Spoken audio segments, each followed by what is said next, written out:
tengah pendapatan yang cukup memuaskan di semester pertama tahun ini, apa saja Pak mungkin kontribusi dari segmen-segmen bisnis yang paling besar menopang pendapatan hingga semester pertama? Kita di semester pertama ini memang tinggi ya pendapatan kita karena memang kemarin kita ketemu dengan high season. Jadi kalau season di umroh itu kan ngikutnya Januari kebetulan di bulan Rajab, kemudian Sya'ban ketemu Ramadan, kira-kira begitu. Jadi di kita ini kan kalau Ramadan demand-nya tinggi, Pak. Nah, kebetulan yang paling mensupport pendapatan kita itu adalah di segmen akomodasi. Jadi hotel dalam hal ini. Kemarin kita Ramadan sampai ada hotel yang jaraknya sekitar 3 kilo itu kita ambil 1.600 kamar namanya Ayam Elite ya, Ayam Elite. Nah, memang segmennya tidak orang Indonesia, tidak jamaah-jamaah Indonesia, tapi karena memang kita juga punya market di Aljazair, di Tunis dan di Turki, di bulan Ramadan itu hampir full gitu. Hampir 100% full ya, okupansi di sana itu kalau Ramadan memang targetnya itu adalah 100% full ya. Nah, tetapi jangan salah di segmen di semester kedua juga kita ketemu nanti dengan musim haji di Juni ini. Artinya memang pertumbuhannya akan luar biasa. Mas Hasan, saya pengen nyampein juga ke masyarakat ya. Tahun ini itu Saudi kan suka terkenal tuh memberikan perubahan-perubahan aturan. Tapi aturan-aturan itu memang kalau saya melihatnya dalam rangka menuju proven. Kalau di kita ini teman-teman suka punya tagline di setiap travelnya itu ibadah bersama kami, menjalan nyaman gitu. Kalau Saudi punya tagline-nya sendiri kayak haji tahun lalu, tahun ini, dia punya tagline-nya itu rohah wal itminan. Artinya nyaman dan tenang lah kira-kira begitu ya. Itu menjadi campaign bersama. Jadi siapapun yang menjadi jamaah haji, menjadi tamu Allah gitu, itu targetnya lah nyaman dan tenang dan nyaman. Jadi perubahan regulasi yang luar biasa, beberapa dikatakan suka berubah-ubah tidak menjadi tantangan bagi industri. Kalau kita justru, kalau saya ya, terutama HJJ sebagai korporasi ini melihat inilah peluang-peluang yang luar biasa, peluang-peluang yang harus kita tangkap dengan sebaik-baiknya gitu ya.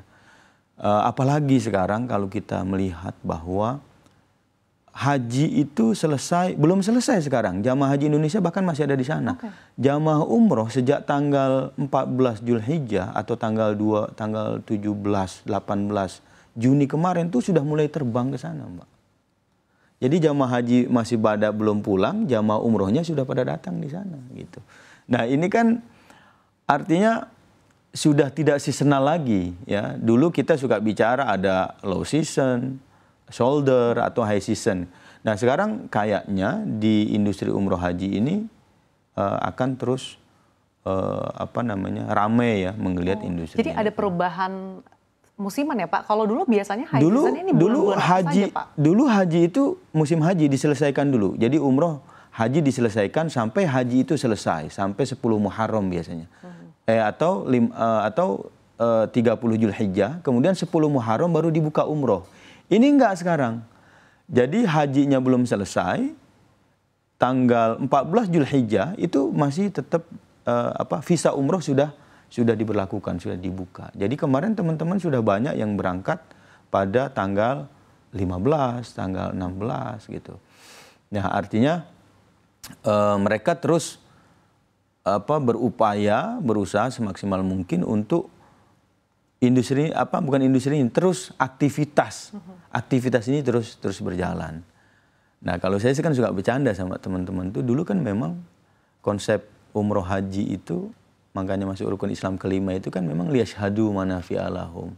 Ya untuk menyaksikan kebesaran anugerah. Ya. Nah, mungkin sekarang yang kita lihat adalah perputaran ekonominya, bahwa di sini dengan adanya Ka'bah di sana gitu, kemudian umat Islam pada berkunjung ke sana yang tidak pernah sepi.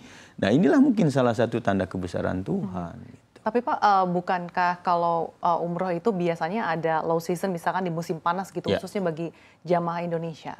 Nah, ya justru ini yang saya sampaikan tadi, Mbak. Biasanya di beberapa industri itu akan mengalami itu gitu ya, high season. Di musim liburan misalnya, atau ketemu kalau di umroh itu biasanya di Ramadan. Tapi sekarang karena saya melihat tadi eksternal dan internalnya tadi ketemu nih Mbak, PPU-nya rajin membuat program, kemudian keinginan masyarakatnya juga ada. Nah ini sering ketemu. Saya membayangkan dan sekarang terbukti di bulan Juni, Juli, itu peminat umroh luar biasa, padahal di sana juga panasnya sedang tinggi.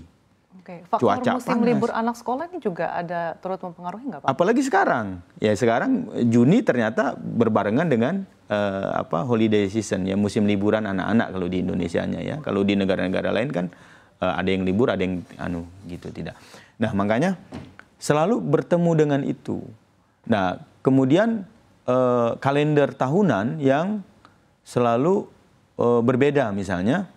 Atau berbarengan, berbeda atau berbarengan. Kayak tahun lalu, bulan Januari berbarengan dengan bulan Rajab, ya kan? Atau bulannya tidak liburan di bulan Maret, tetapi kebetulan dengan bulan Ramadan. Nah, jadi makanya tidak selalu ketemu dengan kisi-kisi itu. Makanya okupansi kamar, ya, terus orang berumroh itu selalu penuh ya Pak? Selalu ada, selalu tinggi. Oke. Gitu. Pak, di tengah berbagai peluang yang cukup besar saat ini, bagaimana HAJJ bisa menjaga cash flow dan juga margin keuntungan di tengah yang kita tahu juga ini merupakan wisata religi yang peluangnya sangat besar dan peminatnya juga masih cukup tinggi. Ya, ini juga yang suka saya sampaikan ke beberapa stakeholder atau beberapa investor untuk meyakinkan bahwa industri ini insya Allah akan terus berkembang, sustain gitu. Kita kesulitan kita itu adalah mendapatkan resources, Mbak. Kayak sekarang yang kita punya itu mungkin nanti saya cek lagi datanya, kita baru sekitar punya 2.000-an kamar. Padahal target kita mestinya sampai 5.000 atau idealnya lebih dari itu gitu ya. Idealnya lebih dari itu. Satu aset yang betul-betul kita menjadi supporting revenue kita itu ada hotel di Madinah yang namanya Golden Tulip Ansor. Itu kita kontrak dengan mereka sejak 3 tahun. Dan untuk mendapatkan kontrak 3 tahun sampai 5 tahun itu memang sulit. Ya kecuali ya Pak, kita sudah lakukan pendekatan lama, mereka kenal lama, dan dia juga mengetahui kita di industri ini biasanya mereka mau menyewakan propertinya ke kita. Nah, alhamdulillah karena memang secara personal kita ada di industri ini sudah cukup lama. Jadi teman-teman di Saudi, pemilik-pemilik properti itu memang ada beberapa yang melakukan penawaran-penawaran ke kita gitu. Cuma memang karena kita juga skala kita masih belum terlalu besar. Ya, jadi yang kemampuan kita baru cuma segitu. Nah, kita